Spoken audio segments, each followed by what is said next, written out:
اما عائشہ رضی اللہ تعالی عنہا سے مروی ہے کہ رسول اللہ صلی اللہ علیہ وآلہ وسلم نے فرمایا، اللہ پاک نے فرشتوں کو نور سے، جنوں کو آگ کے شعلے سے اور آدم علیہ السلام کو اس چیز سے پیدا کیا جو تمہارے لیے بیان کر دی گئی۔ نبی پاک صلی اللہ علیہ وآلہ وسلم نے فرمایا، بے شک شیطان جنات انسان کے جسم میں خون کی طرح گردش کرتا ہے۔ تم میں سے جب بھی کوئی انسان کھانا کھائے تو دائیں ہاتھ سے کھائے، اور جب بھی پانی پیے تو دائیں ہاتھ سے پیے، کیونکہ جنات شیاطین اپنے بائیں ہاتھ سے کھاتا اور پیتا ہے۔ اور جو بچہ بھی پیدا ہوتا ہے شیطان اس کے پہلو میں نوکدار چیز چبھو دیتا ہے، جس کی وجہ سے وہ بچہ چیخ اٹھتا ہے، سوائے حضرت عیسیٰ اور ان کی ماں کے۔ عزیز دوستو، یاد رکھیں حضرت سلیمان علیہ السلام سے لے کے آج تک کوئی بھی ایسا شخص نہیں آیا کہ جنات جس کے پیروکار ہوں۔ بے شک نبی پاک صلی اللہ علیہ وآلہ وسلم جنوں ان دونوں کے آخری نبی اور آخری رسول ہیں۔ حضرت ابن مسعود رضی اللہ تعالی عنہ کہتے ہیں کہ رسول اللہ صلی اللہ علیہ وآلہ وسلم ایک رات ہم سے اچانک غائب ہو گئے، چنانچہ ہم انہیں وادیوں اور گھاٹیوں میں تلاش کرنے لگے اور آپس میں ہم نے کہا شاید آپ کو اغوا یا قتل کر دیا گیا۔ ہماری وہ رات انتہائی پریشانی اور غم کے عالم میں گزری۔ صبح ہوئی تو آپ صلی اللہ علیہ وآلہ وسلم کو ہم نے غار ہیرا کی جانب سے جب آتے دیکھا تو ہم نے آپ کو بتایا کہ رات ہماری بڑی پریشانی کے عالم میں گزری۔ تو آپ صلی اللہ علیہ وآلہ وسلم نے فرمایا، میرے پاس جنات میں سے ایک نمائندہ آیا اور میں اس کے ساتھ چل پڑا کہ انہیں قرآن سناؤں۔ پھر آپ صلی اللہ علیہ وآلہ وسلم ہمیں اس جگہ پہ لے گئے اور ان کے نشانات دکھائے، اور آپ نے ہمیں یہ بھی بتایا کہ جنہوں نے آپ سے کچھ مانگا تو آپ نے فرمایا ایسی ہر ہڈی تمہاری غذا ہے جس پہ بسم اللہ پڑھا گیا ہو، اور ہر گوبر تمہارے جانوروں کا کھانا ہے، لہٰذا تم ہڈی اور گوبر کے ساتھ استنجا نہ کیا کرو کیونکہ وہ تمہارے جن بھائیوں کا کھانا ہے۔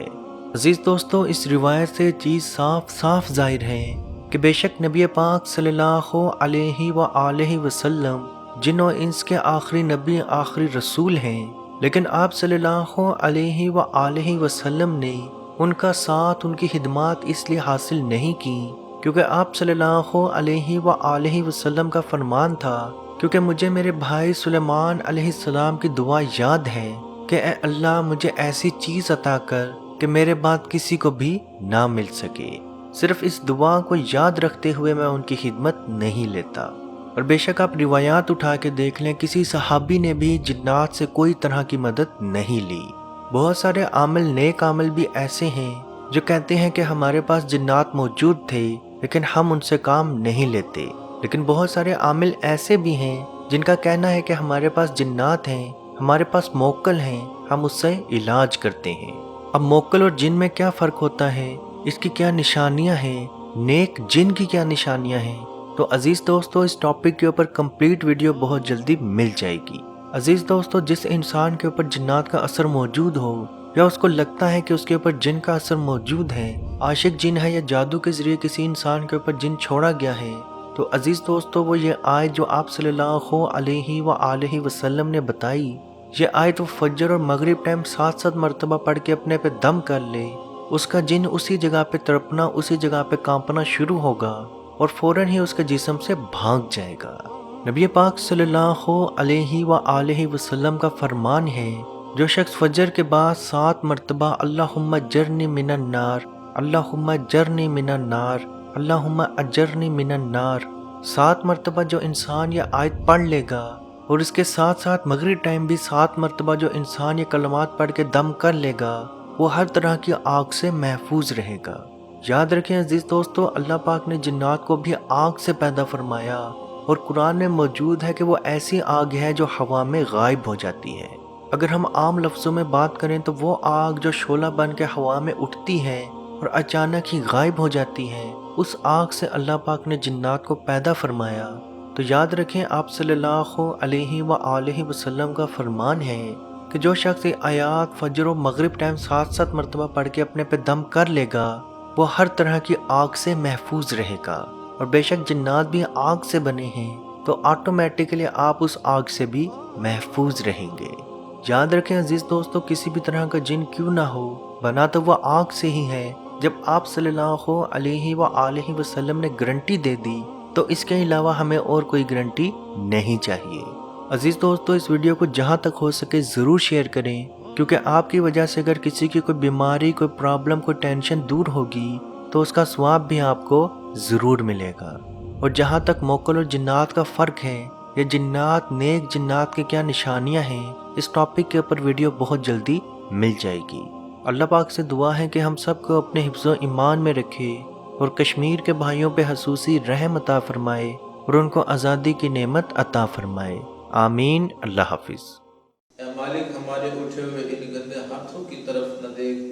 مالک، اپنا رحم اور اپنا کرم فرما، مقبوضہ کشمیر کے مسلمانوں کو آزادی کی نعمت سے مالا مال فرما۔ اے اللہ، اس حال کے اندر جب کہ ان پر ظلم و ستم ہو رہے ہیں، اس قدر ان پر مصائب اور آلام ہیں، اے مالک و مولا، اس ماہ مقدس کی مقدس گھڑیوں کا صدقہ اے اللہ کشمیر کے مسلمانوں کو آزادی کی نعمت سے مالا مال فرما۔ اے مالک، جو ان پر مصائب اور آلام بارش کی طرح برس رہے ہیں، اے مالک تو اپنا خاص فضل اور اپنا کرم فرما، ان کی اس آزمائش کو، اس امتحان کے اندر ان کو کامیاب فرما، ان کی اس آزمائش کو دور فرما۔ اے مالک و مولا، اپنا کرم فرما، ان کو آزادی کی نعمت سے مالا مال فرما۔ اے مالک، ہم گناہگار سیاہکار جو بھی ہیں، تیرے محبوب کی امتی ہیں، تجھے تیرے نبی علیہ السلام کا، اس کی محبوبیت کا واسطہ دے کر تجھ سے دعا مانگتے ہیں۔ اے مالک، کشمیر کے مسلمانوں کو آزادی کی نعمت سے مالا مال فرما۔ اے مالک، ملک پاکستان کو استحکام عطا فرما، ملک پاکستان کی سرحدوں کی خیر فرما، ملک پاکستان کی سرحدوں پر پہرا دینے والے نوجوانوں کو الہ العالمین ہمت اور حوصلہ عطا فرما۔ ملک پاکستان اور دنیا کے اندر اسلامی مملکت کے جتنے بھی حکمران ہیں، اے مالک ان کو شرم و حیا عطا فرما۔ اے مالک، ان کو کفار کی آنکھوں میں آنکھیں ڈال کر بات کرنے کا حوصلہ اور ہمت عطا فرما۔ اے مالک و مولا، اسلامی ملکوں کو اکٹھے ہو کر اے مالک و مولا کشمیر کی سلامتی کے لیے، حق حدرادیت کے لیے آواز اٹھانے کی توفیق عطا فرما۔ اللہم ربنا تقبل منا انکا انت السمیع العلیم وتب علینا یا مولانا انکا انت التواب